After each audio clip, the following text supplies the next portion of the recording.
8 तारीख तय हो गई थी जुडिशियरी से और सुबह 8 बजे का टाइम भी तय हो गया था। हमें कहा गया था कि इस अफजल गुरु को फांसी पहनाने के बाद रियासत में जो हालात हैं उन पे काबू रखने के लिए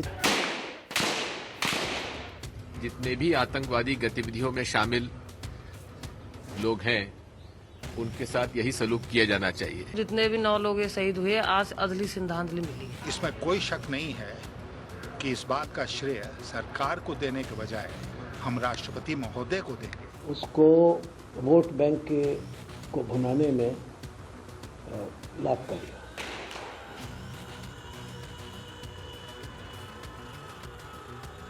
जितना आरडीएक्स लेकर आए थे अगर वो इस्तेमाल कर लेते कर पाते तो पार्लियामेंट तो पूरी गिर जाती। अंदर घुस गए। अभी भी आप सुन सकते हैं मेरे पीछे गोलियों की आवाज चल रही है। आप सुन सकते हैं। यहाँ पे देखिए ये पुलिस जो हमारे ओबी वैन के पास।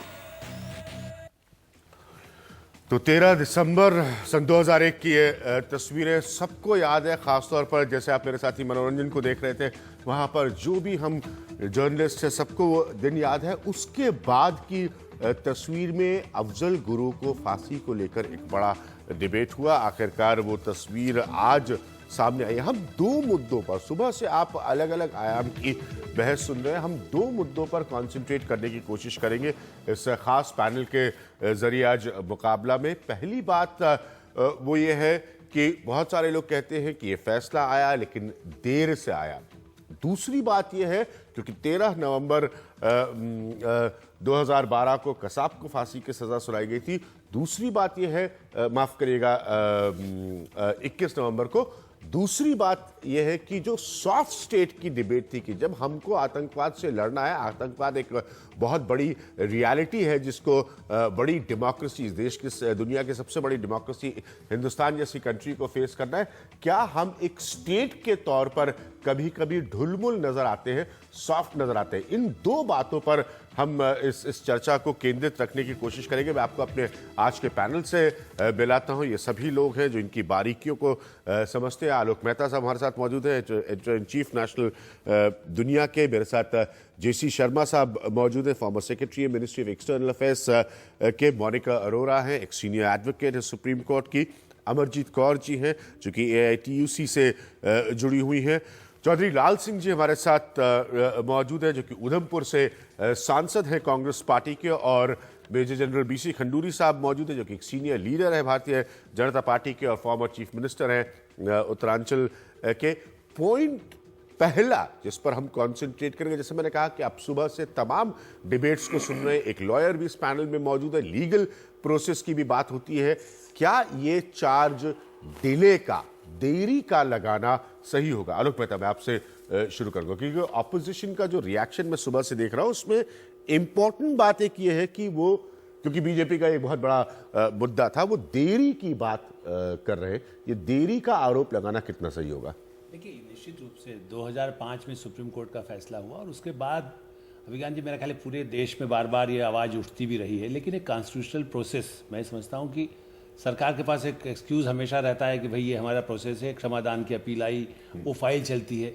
लेकिन देखिए, अपोजिशन जो आरोप लगा रही है, वैसे खंडूरी जी बहुत सीनियर लीडर हैं, लेकिन आप अभी आपके साथ बात करेंगे तो उनसे ये जानना चाहिए कि संसद में इस मुद्दे पर क्या कोई ऐसा अमेंडमेंट, चाहे कोई पार्टियां लाती, एनडीए की तरफ से भी लाया जाता और कहा जाता कि भाई इसको जल्दी सजा देने का, आतंकवादी जब भी ऐसे मामले आते हैं संसद में दूसरी चीज़ों के लिए जितना समय दिया गया, हंगामे, बहस नहीं हुई, यदि चाहते तो 15 दिन में एक सर्वानुमति बना सकते थे। क्षमादान की सारी याचिकाओं में से आतंकवादी मामलों पर जल्दी कार्रवाई होनी चाहिए। संसद के पास करने के बाद कोई भी, इसलिए आपसे सवाल पूछ रहा हूं क्योंकि आप देख ही रहे हैं कि देश का मौजूदा माहौल क्या है, उसमें जब नौजवानों को आक्रोशित होते आप देखते हैं तो उसमें एक बहुत बड़ा एलिमेंट आता है। वो ये आता है कि हमारा जो सिस्टम है, और वो चाहे कानूनी सिस्टम, इसमें वक्त बहुत लगता है। ये 13 दिसंबर 2001 की घटना है और उसके उस वक्त लगने के साथ साथ तमाम किस्म की बहस होती है, इसीलिए डिले का पॉइंट इंपॉर्टेंट हो जाता है। और यंग नहीं, पूरे देश में इस तरह की भावना थी कि आतंकवाद से हम लड़ रहे हैं, ऐसे समय में सरकार को जल्दी कार्रवाई करनी चाहिए। लेकिन ये कई बहाना है, और उसमें कहिए ब्यूरोक्रेसी, हमारा जुडिशियल सिस्टम, ठीक है, जुडिशल सिस्टम ने तो फिर भी कार्रवाई कर दी, लेकिन मैं मानता हूं कि निश्चित रूप से जो देरी हुई है उसमें सारी पार्टियों को ऐसे आतंकवादी वालों मुद्दों पर, वो राजीव गांधी, ये एनडीए उस समय क्यों नहीं कहा जब राजीव गांधी कहता है उनकी तो सरकार तब भी थी, उनके राष्ट्रपति तब भी थे, या बेअंत सिंह के हत्यारों को, उनके लिए भी उनकी सरकार थी। तो आतंकवाद के लिए कोई धर्म नहीं होता, आतंकवाद की कोई जाति नहीं होती, आतंकवादी की कोई जाति और धर्म नहीं होता। मैं आपको इस पॉइंट पे लाऊंगा, उसके बाद खंडूरी साहब और जीसी शर्मा साहब के पास जाऊंगा, क्योंकि लोग लीगल पॉइंट ऑफ व्यू से समझने की कोशिश करना चाहते हैं। और हम मैं जानबूझकर उतना सारा बैकग्राउंड नहीं दे रहा हूं, नहीं तो वो बातें और कॉम्प्लिकेटेड हो जाएंगी। जब देरी की डिबेट होती है किसी अफजल गुरु के मसले पर, तो ये डिबेट कानूनी दायरे से कितनी जायज और सही है? आपके अभिज्ञान जी 2 पॉइंट्स थे। पहला है डिले पर, दूसरा यूथ पर। मैं दोनों पर एड्रेस करना चाहूंगी। पहला कि जो पार्लियामेंट का अटैक हुआ वो 13 दिसंबर 2001 को हुआ। ट्रायल हुआ, ट्रायल में ट्रायल कोर्ट ने कन्विक्ट किया, फांसी की सजा दी। हाई कोर्ट में अपील हुई, हाई कोर्ट ने कन्विक्ट किया, फांसी की सजा हुई। और अगस्त 2005 में सुप्रीम कोर्ट ने भी उसको अपहोल्ड किया और फांसी की सजा हुई। रिव्यू पिटिशन जो अफजल गुरु की रही वो 2007 में रिजेक्ट की गई।